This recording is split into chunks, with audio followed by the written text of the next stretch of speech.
Rislav The Rightous by Sinyan. Like all true heroes, Rislav Larik had inauspicious beginnings. We are told by chronicles that the springtide night in the 448th year of the First Era on which he was born was unseasonably cold, and that his mother, Queen Linarda, died very shortly after setting eyes upon her son. If he were much beloved of his father, King Commodus of Skingrad, who already had plenty of heirs, 3 sons and 4 daughters before him, the chronicles make no mention of it. His existence was so very distinguished that we hear virtually nothing of him for the first 20 years of his life. His schooling, we can suppose, was similar to that of any spare prince in the Clovian West, with allied tutors to teach him the ways of hunting and battle, etiquette, religious instruction, and even basic statecraft, were seldom a part of the training of a prince of the Highlands, as it was in the most civilized valley of Nibonay. There is a brief reference to him, together with his family, as part of the rolls of honour during the coronation of Emperor Gorius on the 23rd of Sun's Dawn, First Era 461.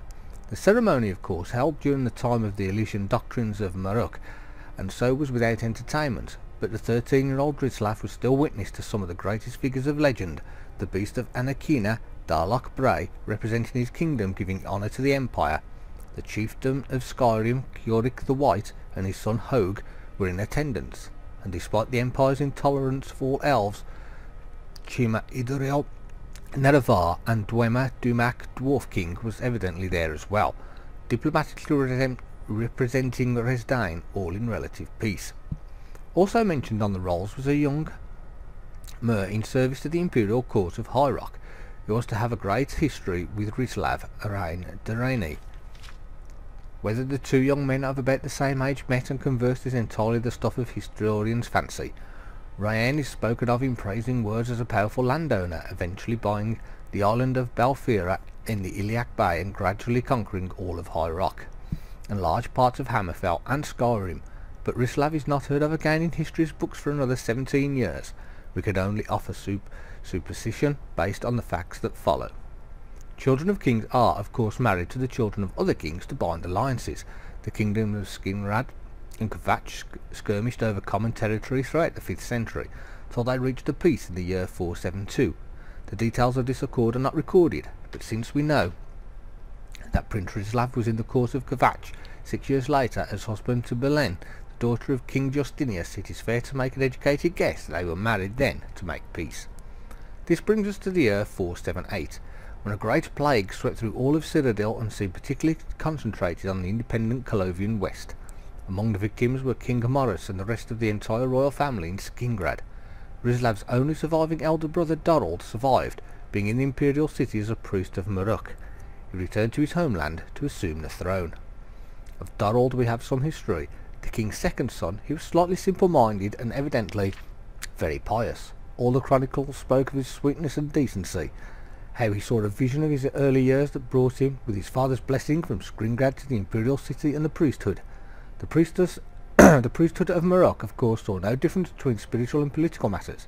It was the religion of the Elysian Empire, and he taught that to resist the emperor was to resist the gods. Even that it is scarcely a surprise that Dorold did when he became king of the independent kingdom of Skingrad. His first edict on his very first day was to cede the kingdom to the empire. The reaction throughout the Colovian estates was shock and outrage, nowhere more so than in the court of Kvatch. Rislav Larik, we are told, rode forth to his brother's kingdom together with his wife and 24 of his father-in-law's cavalry. It was surely not an impressive army, no matter how the chroniclers embellish it, but they had little trouble defeating all the guards. Dorold sent them to stop them. In truth, there was no actual battle, for the soldiers of Skingrad resented their new king's decision to give up their autonomy. The brothers faced one another in the castle courtyard where they had grown up.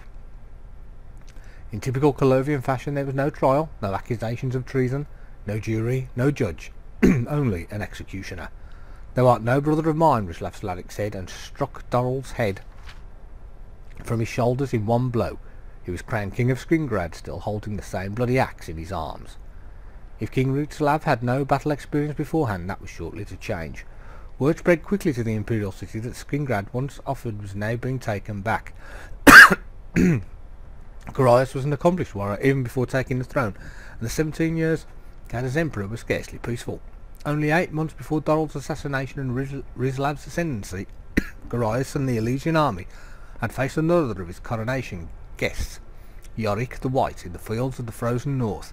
The High Chieftain of Skyrim lost his life in the Battle of Sungard, while the Pact of Chieftains was selecting a new leader. Citadel was busily grabbing back the land of southern Skyrim that it had lost. In short, Emperor Gorius knew how to deal with rebellious vassals. The Elysian army poured westward like a flood of death, to borrow the chronicler's phrase, in numbers far exceeding what would be required to conquer Skingrad. Gorius could not have thought actual battle was likely. Rislav, as we said, had little or to no experience of warfare, and only a few days' practice at kingcraft. His kingdoms, all of the Colovian West, had just been ravaged by plague. The Elysians anticipated a mere show of arms and a surrender. Rislav instead prepared for battle. He quickly inspected his troops and drew up plans. The chroniclers, who had heretofore ignored the life of Rislav, now devoted verse after verse describing the king's aspects with fetishistic delight. While it may lack literary merit and taste, we are at least give some details at last. Not surprisingly, the king wore the finest armour of his era, as the Colovian estates then had the finest leathersmiths, the only type of armour available in all of Tamriel. The king's Clibanian mail, boiled and waxed for hardness and studded with inch-long spikes, was a rich chestnut red, and he wore it over his black tunic, but under his black cloak. The statue of Rislav the Rightous, which now stands in Skingrad, is a romanticised version of King, but not inaccurate except in the armour represented. No bard of the Colovian West would have gone to the market so lightly protected, but it does, as we will see, include the most important accoutrements of Rislav, his trained hawk and his fast horse. The winter rains had washed through the roads to the south, sending much of the west world spilling into Varlenwood. The Emperor took the northern route, and King Rislav and a small patrol of guards met him at a low pass on what is now the Gold Road. The Emperor's army, it is said, was so large that the beast of Anakina could hear its march from hundreds of miles away, and despite himself, the chroniclers say, he quaked in fear. Rislav, it was said, did not quake. With perfect politeness he told the Emperor that his party was too large to be accommodated in the tiny kingdom of Skingrad. Next time, Rislav, write before you come. The Emperor was like most Elysian emperors, not a man of great humour, and he thought Rislav touched by sheer Gorath. He ordered his personal guards to arrest the poor madman, but at that moment the king of Skingrad raised his arm and sent his hawk flying into the sky. It was a signal his army had been waiting for. The Elysians were all within the pass and the range of their arrows. King Rislav and his guard began riding westward as fast as they had been kissed by wild Kinnereth, as the chroniclers said. He did not dare to look behind him, but his plan went faultlessly. The far eastern end of the pass was sealed by rolling boulders, giving the Elysian no direction to go but westward. The Skingrad archers rained arrows down upon the Imperial army from far above the plateaus, remaining safe from reprisal. The furious Empire Gorius chased Rislav from the well to the highlands, leaving Skingrad far behind, all the while his army growing steadily smaller and smaller. In the ancient highland forest, the Imperial army met the army of Rislav's father-in-law, the King of Kavach. The Elysian army, like, still outnumbered their opponents, but they were exhausted and their morale had been obliterated by the chase amid the sea of arrows. After an hour's battle they retreated north into what is now the Imperial Reserve, and from there further north and east, to slip back to nurse their wounds and pride in Nibelheim.